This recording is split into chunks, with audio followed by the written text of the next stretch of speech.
Deixa eu só me apresentar, me chamo Jorge Nicola, sou jornalista esportivo e a missão por aqui é deixar você por dentro de tudo que tá rolando com o seu clube do coração, para não perder nada. Aperta o botão vermelho de inscreva-se, ativa todas as notificações e também deixa like. Combinado?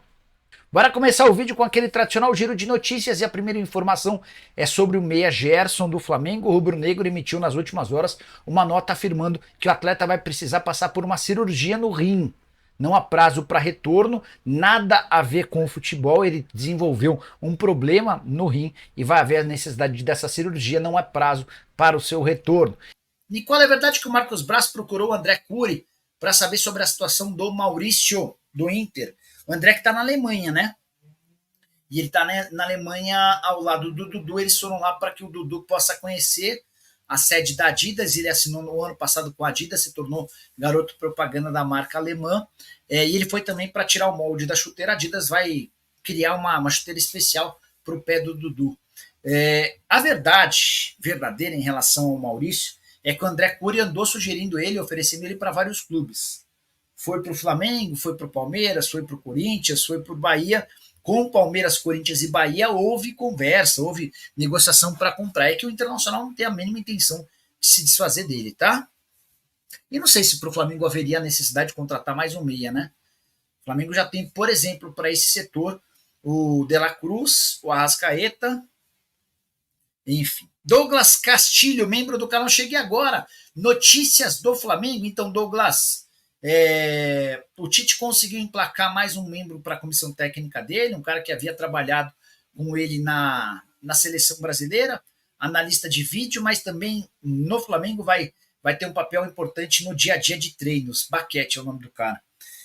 Sobre o Ortiz, o Flamengo sabe que a janela está fechando, a janela se encerra em 7 de março, e o Flamengo está jogando com o tempo, tentando demonstrar ao Red Bull Bragantino que o negócio por 8 milhões e meio de euros fixos, como que é o Red Bull Bragantino, não vai sair. Vocês sabem que o Red Bull joga hoje à noite, né, contra o Águilas, time colombiano. E se rolar de uma eliminação, aí o Flamengo entende que a operação para contratar o Ortiz é mais simples. Se rolar a classificação do Red Bull, e essa é a tendência, o Red Bull empatou na Colômbia, o jogo de ida precisa vencer por qualquer placar para se classificar. O Flamengo sabe que vai ficar um pouco mais difícil, mas vai tentar retomar essas negociações para essa semana ainda, tá? O Eric Ferreira escreve: você quer crise no Flamengo? Verdade. É porque eu sou responsável por criar crise no Flamengo. Eu tenho essa capacidade de fato. Aí quando eu digo que o Flamengo tem o melhor ataque do Campeonato Carioca, 20 gols marcados, a melhor defesa, um gol sofrido, que o Flamengo conseguiu uma estabilidade gigante defensiva. Enfim. Abraço para você, Eric. Se eu quiser crise, eu vou pôr crise no Palmeiras, que vai jogar com a Luz a quarta-feira. Hoje eu até fiz um apelo lá no Donos da Bola. Momento curioso, descontração. A Portuguesa nunca enfrentou o Abel Ferreira, porque nos outros anos de Campeonato Paulista, no ano passado a Portuguesa estava na Série A1, mas estava no mesmo grupo do Palmeiras, então não teve jogo. E nos outros anos em que o Abel estava no futebol brasileiro, a Lusa estava na Série A2. Então amanhã vai ser o primeiro confronto entre Portuguesa e Abel Ferreira. E eu acho que o Abel, como bom português, tinha que providenciar um bom resultado para a Lusa, né? A Lusa precisando, é óbvio que não está nem aí para a Lusa, né? Mas é só uma brincadeirinha sem graça. Nicole, o Chelsea está querendo o Matheus Gonçalves do Fla. Apura aí. Bruno Lucas. Deixa eu mandar uma mensagem.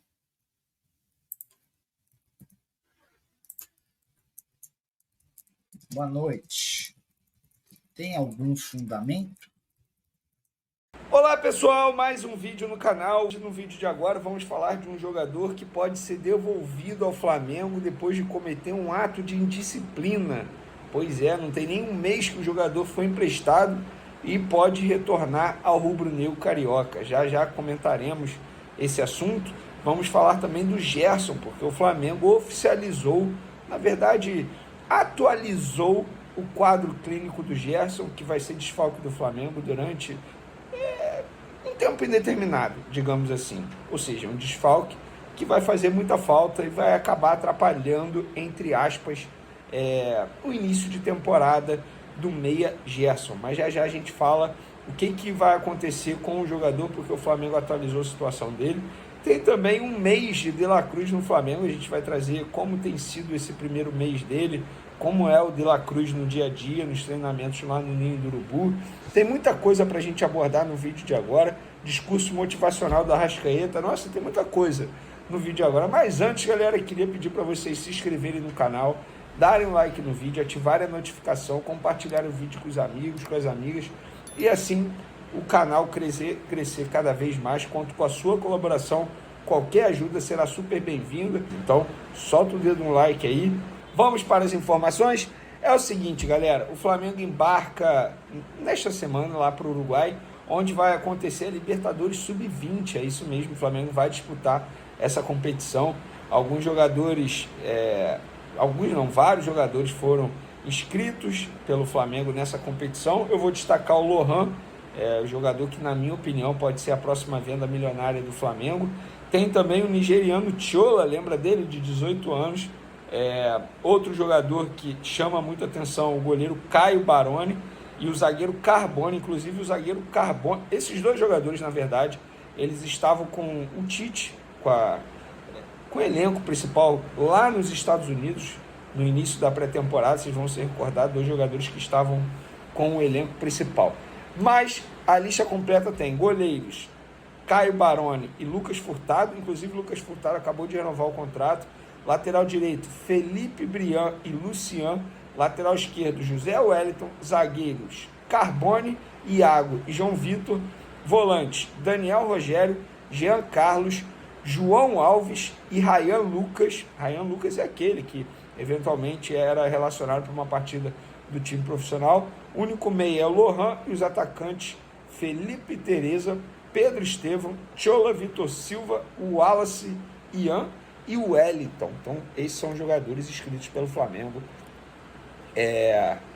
na Copa Libertadores Sub-20. Vamos para o próximo assunto, galera, porque, cara, tem um vídeo sensacional que a Flá TV divulgou. Eu vou trazer aqui a declaração do Arrascaeta dando um discurso muito maneiro, muito bacana, lá no vestiário, antes do Fla-Flu do último domingo, que o Flamengo venceu por 2-0. E ele falou o seguinte: eu não vou botar o vídeo aqui, porque eu não sei se aí eu posso perder monetização por ser um vídeo da Flá TV, mas eu vou reproduzir o que ele disse. Rapaziada, no começo do jogo a gente vai para cima, nós vamos para cima deles, a gente está descansado, estamos bem fisicamente, estamos treinando bem, então no começo do jogo vamos com tudo. Como falou o Bruno Henrique, depois a gente não pode deixar que o jogo fique dividido. Segura lá atrás que nós vamos ganhar lá na frente. Todo mundo defende, todo mundo ataca, sempre juntos. Isso é importante. O time que quiser ganhar da gente aqui em casa vai ter que pagar um preço muito alto. Cara, parabéns ao Arrascaeta. E assim, me chama a atenção por ser o Arrascaeta.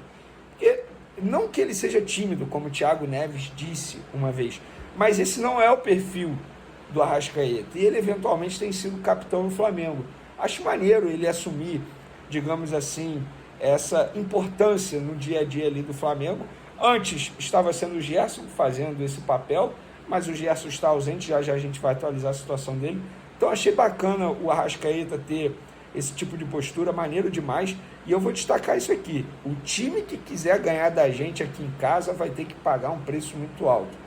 Esse tem que ser o pensamento do Flamengo. Mas agora vamos falar do De La Cruz, jogador que está no Flamengo, completou um mês de Flamengo, e no dia a dia ali, cara, todo mundo está elogiando demais a postura do uruguaio. Chegou há pouco tempo, tem um mês, 30 dias, é um dos primeiros a chegar, sempre fica até o fim fazendo trabalho necessário, trabalho de recuperação, complementos físicos. É um cara que se preocupa muito com o Flamengo, com a história do Flamengo, busca conhecer a história do Flamengo no dia a dia, treina muita falta, ele está treinando muita falta. Inclusive, eu digo, o Flamengo hoje não tem um cobrador de faltas. Eu acho que o De La Cruz ele pode assumir esse papel aí. Ele, Pulgar, o próprio Léo Pereira, que treina muito também. O De La Cruz é um cara que se adaptou muito rápido ao Flamengo, aos novos companheiros. Um cara que não é tímido, como muita gente acha, é um cara super brincalhão, bem-humorado. Isso facilita muito na convivência, no dia a dia. Aí eu acabei de mencionar o Sampaoli. Imagina trabalhar com o Sampaoli, deve ser extremamente complicado. Um jogador que tem a mesma postura do Sampaoli, obviamente vai demorar a se adaptar ao novo elenco. E no caso do De La Cruz foi totalmente diferente. Tudo bem, teve a ajuda do Arrascaeta, que foi um cara super importante, inclusive, na negociação para a vinda dele. Mas no dia a dia ali, cara, todo mundo elogiando o De La Cruz, a postura profissional dele, a postura pessoal, como ele junto com os companheiros, com os funcionários, trata todo mundo super bem. Então, o Flamengo, inclusive, isso é até informação, antes de buscar a contratação pela parte técnica e pela parte tática, enfim, pelo que joga dentro de campo, o Flamengo estuda o atleta também como ele é fora de campo. E isso a diretoria fez muito bem sobre o De La Cruz. E todo mundo teve um feedback super positivo de como é o De La Cruz no dia a dia, lá nos tempos de River Plate. E aqui no Flamengo, pelo menos nesses 30 dias iniciais aí de De La Cruz no Fla, não tem sido diferente, um cara super do bem, super de boa, e tá dando super certo. Repito, como segundo volante, ele vai voar com a camisa do Flamengo. Vamos falar agora do Gerson, galera. Já já a gente fala sobre o jogador que pode ser devolvido ao Flamengo. O Gerson, o Flamengo atualizou a situação clínica dele, diz o seguinte, abre aspas, o atleta Gerson irá realizar um procedimento de pieloplastia para a correção de uma estenose congênita do uréter do rim esquerdo. O procedimento será realizado pelo Dr. Renato Muglia no Hospital Copo Star na próxima sexta-feira, no dia 1º de março. Assim, no bom português, conversei com o médico que pediu para não ser mencionado o que é esse problema do Gerson. Ele disse o seguinte, ele disse, estenose é apenas um entupimento do canal renal. Tem um canal renal ali que está entupido do Gerson. E nesse procedimento cirúrgico, ele será, entre aspas, reaberto na cirurgia para que ocorra o esvaziamento normal do rim. E esse entupimento é o que está causando as dores no Gerson. E por isso ele não pode entrar em campo e é desfalque, por isso vai ter que passar por essa cirurgia. E agora, para finalizar nosso vídeo, galera, jogador que pode ser devolvido ao Flamengo por conta de ato de disciplina. Estamos falando do atacante Peterson, jogador de 20 anos, que não tem mais idade para jogar no Sub-20, no elenco profissional do Flamengo. Ele não teria espaço, foi emprestado ao Atlético Paranaense, não tem nem um mês, cometeu ato de disciplina, pelo que me relataram. Um dos atos foi chegar atrasado a um treino, isso irritou demais a diretoria do Atlético Paranaense, e isso não é a primeira vez. Nos tempos de Dorival Júnior, quando Dorival Júnior era treinador do Flamengo, na época eu não noticiei, mas eu guardei essa informação, tinha um jogo que ele seria relacionado, ele não foi relacionado porque chegou atrasado lá no Ninho do Urubu. Então, para aqueles que acham assim, nossa, o Flamengo não valoriza os jogadores da base. Gente, na boa, se o Peterson tivesse voando, merecendo muito nos treinamentos, o Flamengo obviamente não ia emprestar para o Atlético Paranaense. Não dá. Então vocês precisam entender como é o dia a dia.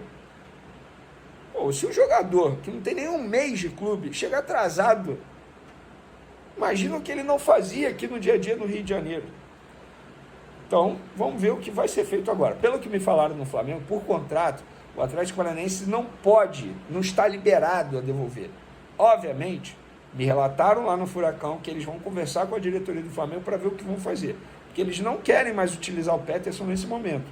Pode ter reviravolta, óbvio que pode. O Peterson pode pedir desculpa, pedir para ficar, pedir mais uma chance. Vamos ver. Mas a gente sabe como é a diretoria do Atlético Paranaense. Eles não aceitam esse tipo de postura.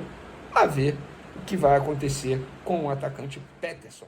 Olá, nação rubro-negra. Hoje, vamos falar sobre Everton Cebolinha, o talentoso ponta-esquerda que chegou ao Flamengo em meados de 2022. Ele passou por um processo de adaptação antes de entrar em uma excelente fase no clube carioca.